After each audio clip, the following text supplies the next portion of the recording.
So according to Paul Swanson, who's written a number of books and done a number of translations in the Tiantai tradition, in this particular book called In Search of Clarity, he's referencing the fact that the Mohe zhiguan is one of the important texts in Tiantai Buddhism. And in this chapter of the book where he's talking about basically translation styles, he talks about two different translations of a key paragraph from the introduction or core of the Mohe zhiguan that is often chanted apparently in Tiantai temples. It's a passage on the, quote, perfect and sudden cessation and contemplation, which I think was one of the key practices that was articulated by Z or Chi, the founder of Tiantai Buddhism.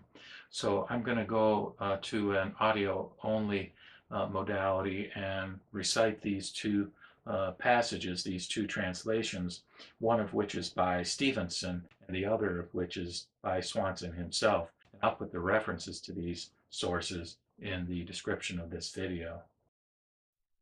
Here is Stevenson's rendering. The perfect and sudden calming and contemplation from the very beginning takes ultimate reality as its object.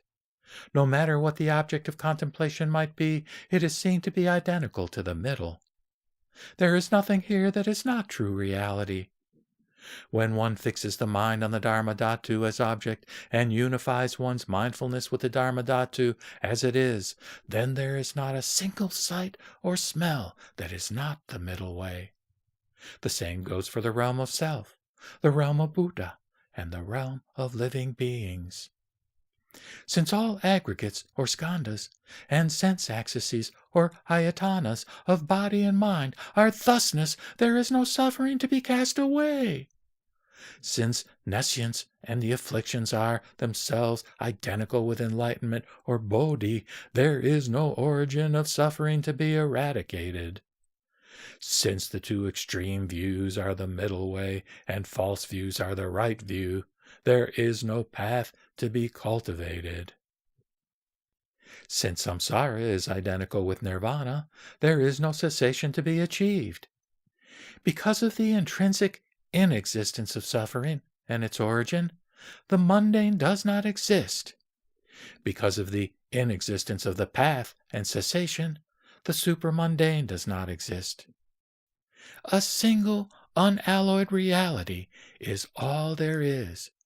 No entities whatever exist outside of it. That all entities are by nature quiescent is called calming or chi.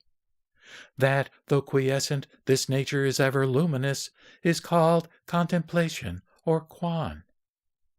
Though a verbal distinction is made between earlier and later stages of practice, there is ultimately no duality, no distinction between them.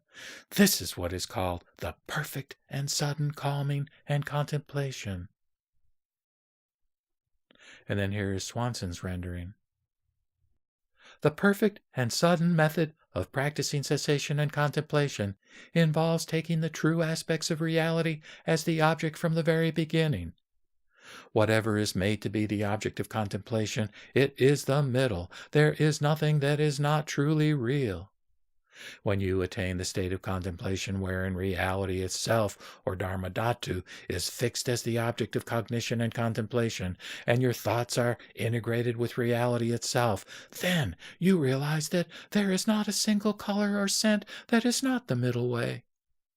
It is the same for the realm of the individual, the realm of the Buddha, and the world at large. All phenomena experienced through the aggregates and senses are thusness. Therefore, there is no substantial suffering that needs to be removed. Since ignorance and the exhausting dust of passionate afflictions are indivisible from Bodhi wisdom, there is no origin of suffering, that is, craving, to be severed. Since the extreme dualities and false views are indivisible from the middle and what is right, there is no path to be cultivated. Since this cyclic world of samsara is indivisible from nirvana, there is no extinguishing of craving to be realized. Since there is no substantial suffering and cause of suffering, there is no mundane world to be transcended. Since the path and the extinction of craving does not exist substantially, there is no transcendent world to be gained. There is purely the single true aspects of reality. There are no separate things outside this true mark. For things in themselves, or dharmata, to be quiescent is called cessation. To be quiescent yet ever luminous is called contemplation. Though earlier and later stages are spoken of, they are neither two nor separate. This is called perfect and sudden cessation and contemplation.